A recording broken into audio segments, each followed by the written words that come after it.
يا سلام يا سلام على الإطلالة هذه. الواحد هو قاعد في البلكونة وبيشوف إطلالة البحر وجمال الطبيعة.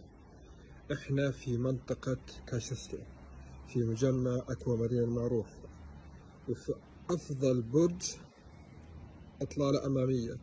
خدمات المجمع مسبح، ألعاب أطفال، جلسات عائلية، ملاعب رياضية، بالإضافة إلى عندنا مواقف سيارة زي ما قلت، وبوابة إلكترونية وكاميرات مراقبة في أطراف المجمع.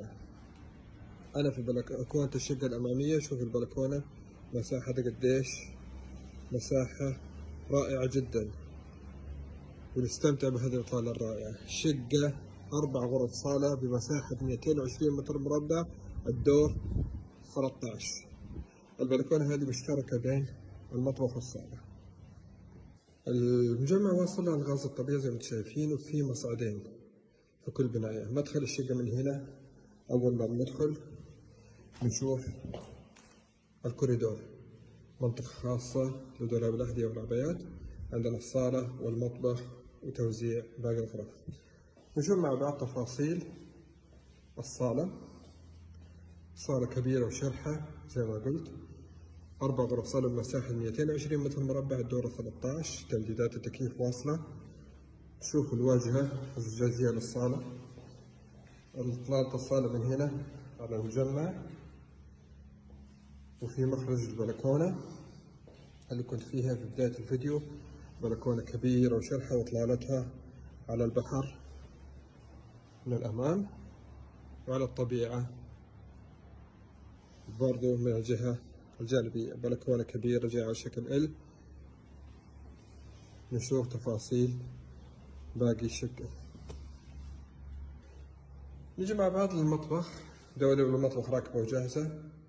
أماكن الأجهزة الكهربائية، مساحة كبيرة وشرحة للمطبخ وإطلالتها على الطبيعة وعلى البحر أيضا. شقة واسعة وجميلة. نبدأ توزيع الغرف. هذه الغرفة الأولى.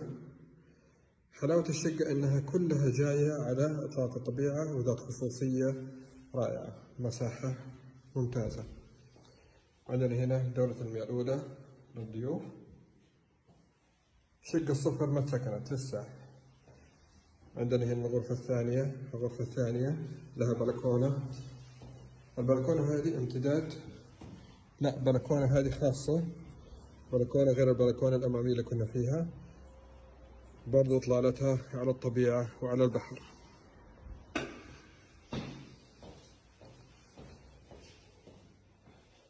نجي هنا على دورة المياه الرئيسية التابعة للشقة إجمالا.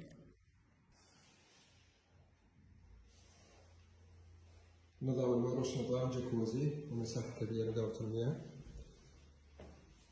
الغرفة الثالثة برضو لها إطلالة على الطبيعة. وأخيرا غرفة الماستر.